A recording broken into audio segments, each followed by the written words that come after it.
शांति शांति शांति।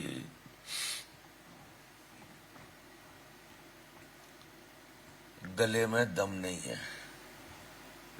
फिर भी हम कम नहीं। नहीं हम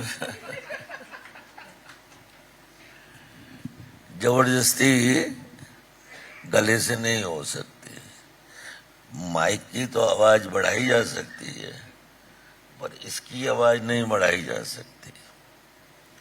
और वो भी 4 दिन से वायरल में हूं, और हमारे महापुरुष ने सुबह से मुझे बिठा रखा है। अब ठीक है, जब प्यार किया तो डरना क्या बेटा, जब तुम्हारे बाप बने हैं तो निभाएंगे ही, जो भी है बर्दाश्त करेंगे।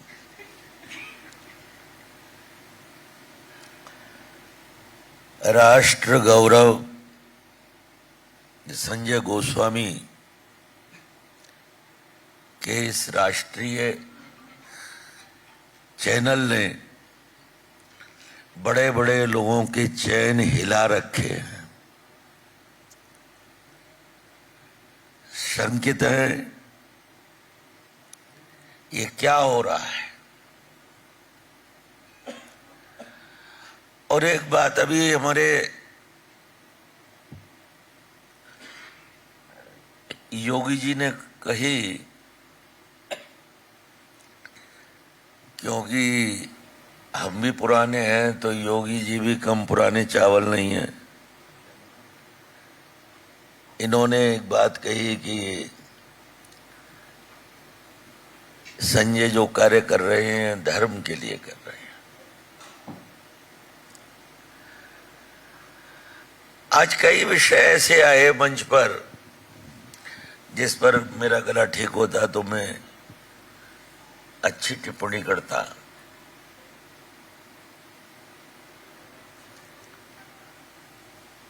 राष्ट्र का विषय आया, धर्म का विषय आया, अर्थ, धर्म से अर्थ ये विषय आया, जातिवादी दृष्टिकोण, जातिवाद का विषय आया। और एक विषय मंच पर एक हमारे मंत्री महोदय, उन्होंने एक संकेत किया तो हमारे कई महात्माओं को बुरा लगा, और वो उनका संकेत बहुत सत्य था।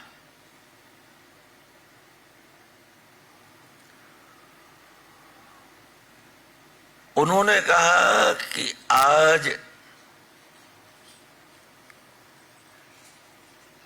जो संत समाज है उसकी सक्षमता में, उसकी सामर्थ्य में कुछ कमी आई है। अब ये विषय ग्रस्त यदि संत संसद में संतों के बीच रखता है तो उसको विचार करना चाहिए।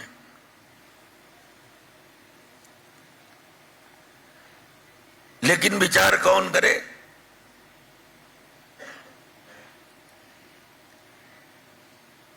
जब हमारे संजय जी ही कह रहे हैं कि अब के तो 5 स्टार में संत सम्मेलन हुआ है, अगली बार 7 स्टार में करेंगे, फिर 10 स्टार में करेंगे।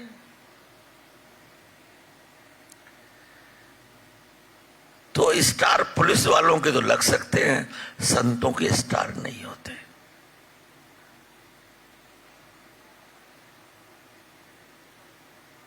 और संत की प्रतिष्ठा साधनों से नहीं है, बहुत कंठे डालने से नहीं है, बहुत कीमती सिल्क पहनने से नहीं है। बड़ी बड़ी गाड़ियों में चलने से नहीं है। मुझे तो आज बड़ा आश्चर्य लग रहा था जब महात्माओं में इस बात की होड़ थी कि महात्मा क्यों नहीं बढ़िया गाड़ी रखेंगे, महात्मा क्यों नहीं बड़ी बड़ी गाड़ियों में चलेंगे। अरे भाई, तो तुमको किसने कहा तुम सन्यास लो? किसी वैद्य ने कहा था? किसी हकीम ने कहा था? सन्यास की शोभा भोग में नहीं है, और सन्यासी का सामर्थ्य भी भोग में नहीं है।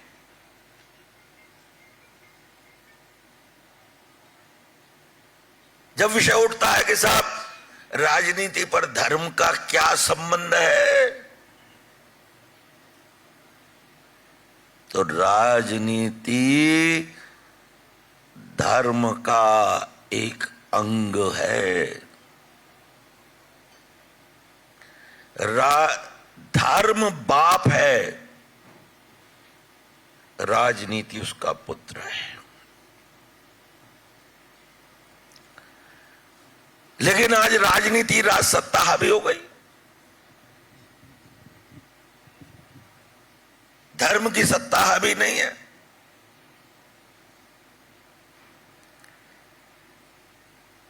आप मुझे बताओ, हमारे अयोध्या से राजू दास जी आए हैं, राम के जीवन के किस काल की पूजा होती है?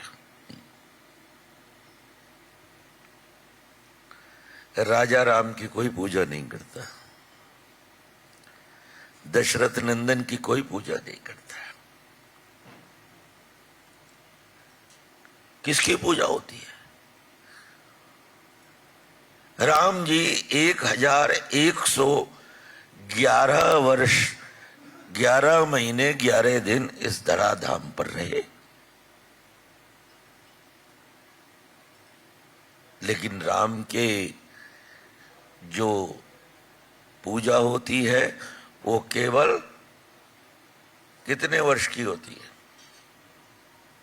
14 वर्ष 12 वर्ष क्या है? 14 वर्ष की। राम बन को गए, इसलिए राम राम बन गए। और ये देश कभी भी यहां राजाओं की पूजा नहीं हुई है, इस देश में पूजा हुई है तो फकीर की पूजा हुई है, बनवासी राम की पूजा हुई है, अयोध्यापति राम की नहीं। इसलिए हम लोगों को जो संत समाज, जो हमने भगवा पहना है, तो भगवा त्याग के लिए पहना है। मैं कभी कभी देखता हूं, जब कोई महात्मा बड़ी गाड़ी से जाता है सड़क पर, तो जो सड़क पर खड़ा हुआ आम आदमी है वो बड़ा मुंह टेढ़ा करके कहता है, अरे यार ये महात्मा देख इतनी बड़ी गाड़ी में जा रहा है। अब महात्मा कहता है मुझे क्या फर्क पड़ता, मैं तो जा रहा हूं। तो बेशर्मी का तो कोई इलाज नहीं है। हम जब सार्वजनिक जीवन में हैं तो हमारा रहन सहन, खाना पीना, चलना, हंसना, बोलना, ये समाज क्या है? जैसे हम राजनेता से अपेक्षा करते हैं,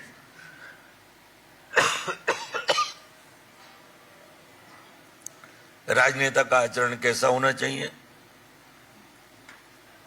राजनेता के बारे में कहते हो उसने इतना स्कैंडल कर दिया, इतना कमा लिया, इतना कर लिया, ये कर लिया, वो कर लिया।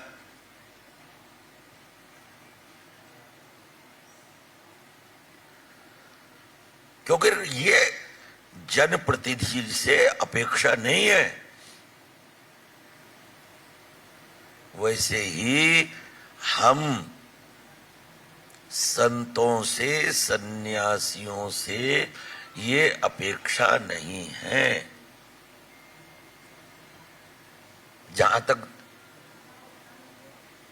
धर्म से अर्थ का राज सामान्य है, तो हमारे यहां है धर्म, अर्थ, काम, मोक्ष।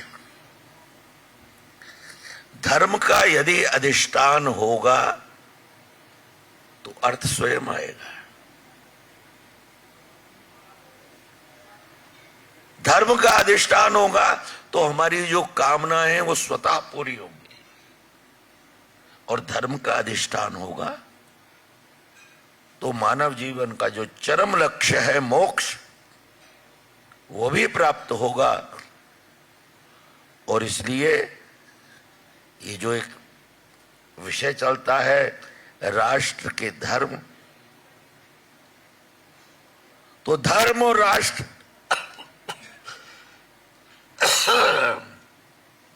धर्म और राष्ट्र ये एक सिक्के के दो पहलू हैं। और अभी किसी ने ये कहा कि अगर राष्ट्र ही नहीं होगा तो धर्म कहां होगा। ठीक है, वो स्थूल रूप से समझ में आने वाली बात है, लेकिन जब यहां धर्म संसद, संत संसद जैसे यहां के स्वनाम धन्य वरिष्ठ धर्माचार्य बैठे हैं, तो वहां कुछ विषयों में गंभीरता भी होनी चाहिए, हल्कापन नहीं होना चाहिए। हास्य होना अच्छा है, लेकिन हास्यास्पद होना ठीक नहीं। कहा कि अगर राष्ट्र नहीं होगा तो धर्म कहां रह जाएगा। अरे मुझे बताओ, पहले धर्म आया या राष्ट्र आया?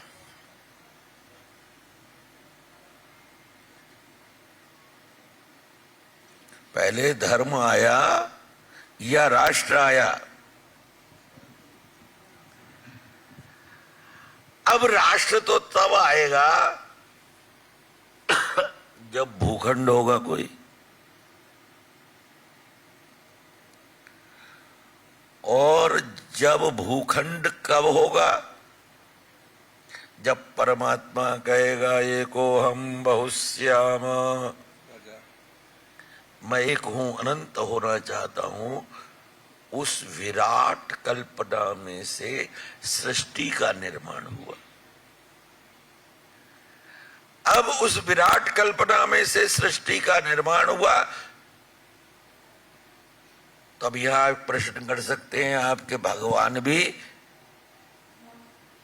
इच्छा अपेक्षा करते हैं? उन्होंने क्यों सृष्टि का निर्माण किया? जैसे कोई बच्चा खिलौना बनाता है, तोड़ देता है, क्यों बनाया, क्यों तोड़ा, उसमें उसका कोई हेतु नहीं है। वैसे ही परमात्मा ने ये सृष्टि बनाई, तो सृष्टि के बनाते समय परमात्मा का ये भ्रकुटी विलास है, स्मित हास्य है, चिन्मय विलास है। और जब सृष्टि का प्रारंभ हुआ तो सृष्टि के साथ सूर्य भी प्रकट हुआ।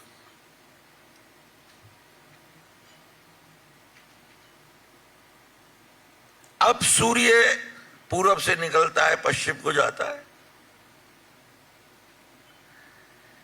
क्या इतने वर्ष से सूर्य ने कभी अपनी चाल को बदला? अब ये सूर्य पूरब से चलता है, पश्चिम को जाता है, ये क्या है? ये सूर्य का धर्म है। और यहां बहुत बात हुई धर्म परिवर्तन की। एक महात्मा ने बहुत ठीक बोला था, धर्म परिवर्तनीय है ही नहीं, धर्म परिवर्तित हो नहीं सकता। था। जैसे जल का धर्म है शीतलता, अग्नि का धर्म है दाहकता, तो व्यक्ति भी अपना धर्म छोड़ नहीं सकता, मत संप्रदाय छोड़ सकता है। लेकिन एक शब्द का अच्छा प्रयोग हुआ यहां, उन्होंने कहा कि संप्रदाय अच्छा है, मैं उस बात का समर्थन करता हूं, सांप्रदायिक होना खराब है। और समय से लोगों के व्यवहार से शब्दों के अर्थ बदल जाते हैं। अरे महात्मा जी, आप तो इस कार्यक्रम के आयोजक हैं, कृतित्व से अर्थ बदल जाते हैं। जैसे संप्रदाय होना एक श्रेष्ठ बात है, सांप्रदायिक होना गलत बात है। कैसे? जैसे कि किसी व्यक्ति को नेता कह दो तो कहेगा गाली दे रहा है, लेकिन वही नेता का शब्द सुभाष चंद्र बोस के साथ लगता था, तो उस नेता का शब्द का जो अर्थ था वो आज नेता के शब्द में अवमूल्यन हो गया। और आज नेता माने कमीशन खोर, चोर, माफिया, खनन माफिया, भू माफिया बराबर नेता। कितना पवित्र शब्द था नेता, उसका कितना अवमूल्यन हो गया। तो ये जो अवमूल्यन होता है शब्द का, इसलिए धर्म कभी परिवर्तित नहीं हो सकता, धर्म शाश्वत है। और कोई व्यक्ति, हमारे संविधान में एक शब्द का प्रयोग हुआ है, धर्मनिरपेक्षता। मैं आप सब लोगों के धर्म संसद की ये संज्ञान में एक विषय डालता हूं। अरे भाई, इस देश में राम भक्तों की सरकार है, धर्मावलंबियों की सरकार है, मंदिरों को अनुदान देने वालों की सरकार है, अच्छी बात है। लेकिन संविधान में कुछ परिवर्तन भी किए हैं। लेकिन इस संविधान का जो एक मूलभूत खटकने वाला शब्द है वो है धर्मनिरपेक्षता। मैं आप सब लोगों की ओर से भारत सरकार के स्वनाम धन्य हिंदू हृदय सम्राट प्रधानमंत्री महोदय से आवाहन करता हूं कि भारतीय संविधान में सबसे पहले सारे पापों की जड़ धर्मनिरपेक्षता समूल नष्ट होनी चाहिए। जब होगी तब होगी, कम से कम संविधान से में जो लिखित रूप से धर्मनिरपेक्षता है, भारत धर्मनिरपेक्ष नहीं है, भारत धर्म प्राण देश है। भारत कभी भी धर्मनिरपेक्ष हो ही नहीं सकता। जैसे कि हमने पहले पढ़ते थे, बच्चे थे तो पढ़ाया जाता था गा से गणेश, अब पढ़ाया जाता है गा से गधा। हमने कहा भाई ये गणेश जी की जगह गधा क्यों पढ़ाया जा रहा है? बोले साहब गणेश जी सांप्रदायिक थे, गधा धर्मनिरपेक्ष है। तो ये जो धर्मनिरपेक्षता है, इसको आने में बहुत समय लगेगा। इस देश के राजनेताओं ने इस धर्मनिरपेक्षता को पालने के लिए बहुत पाप किया है। वर्तमान सरकार से मैं आग्रह करता हूं कि देश को धर्म निरपेक्ष बनाने के लिए जितना प्रयत्न आजादी के बाद इस देश में हुआ, और जिस समय गांधी से पूछा गया कि महाराज अब ये देश आजाद होगा तो इस देश का ब्लूप्रिंट क्या होगा, तो गांधी ने कहा था जब ये देश आजाद होगा तो इस देश का ब्लूप्रिंट राम राज्य होगा।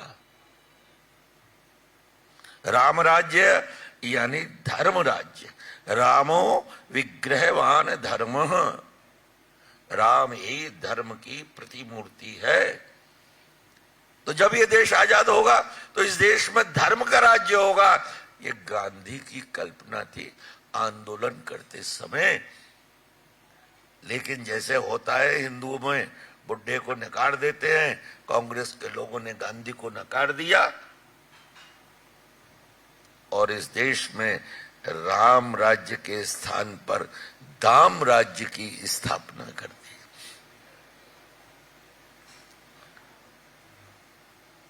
और इसलिए ये बात धर्म से धन, धनात् धर्म, अभी ये बात आई मंच पर के कथा का इतना पैसा, इतना पैसा। कथा जो है, धर्म जो है व्यवसाय बनता जा रहा है। अरे भाई, समाज में जो दिखेगा लोग बोलेंगे। हम कब तक हिंदू धर्माचार्य या हिंदू मतावलंबी इन चीजों का लोगों से प्रतिरोध करेंगे? उनको कब तक दृष्टि में दोष, उनकी दृष्टि सुधारेंगे? आज कथा के नाम पर, धर्म प्रवचन के नाम पर क्या हो रहा है तमाशा? क्यों नहीं बोलेंगे लोग? अभी हमारे वो या जो महात्मा जी सरकार, कौन से सरकार थे भाई? करौली सरकार। बहुत अच्छा कहा उन्होंने कि चमत्कार जैसी कोई चीज नहीं है। अरे चमत्कार तो ये भगवान ने इतना बड़ा चमत्कार बना रखा है, बिना बल्ली के, बिना किसी सहारे के इतना बड़ा जो आकाश खड़ा कर रखा है। ये कम चमत्कार है? कैसा चमत्कार?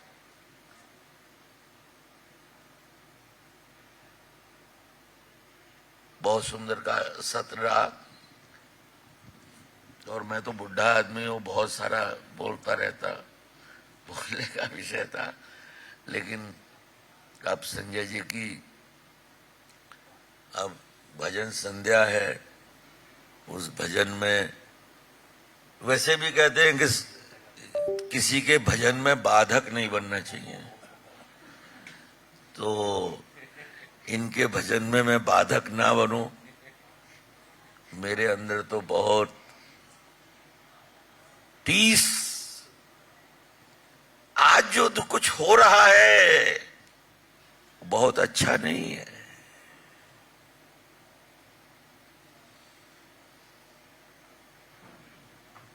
मैं भगवान से प्रार्थना करता हूं, भूत भावन भूतेश आशुतोष नीलकंठ सांब सदाशिव, हिंदू के आने वाले संभावित दुर्दिनों से भगवान शंभु उनकी रक्षा करे, ये कल्पना करते हुए मैं आप सब लोगों को बहुत बहुत आशीर्वाद देता हूं। और भगवान शिव से प्रार्थना करता हूं संपूर्ण विश्व का कल्याण हो। ओम शांति शांति शांति।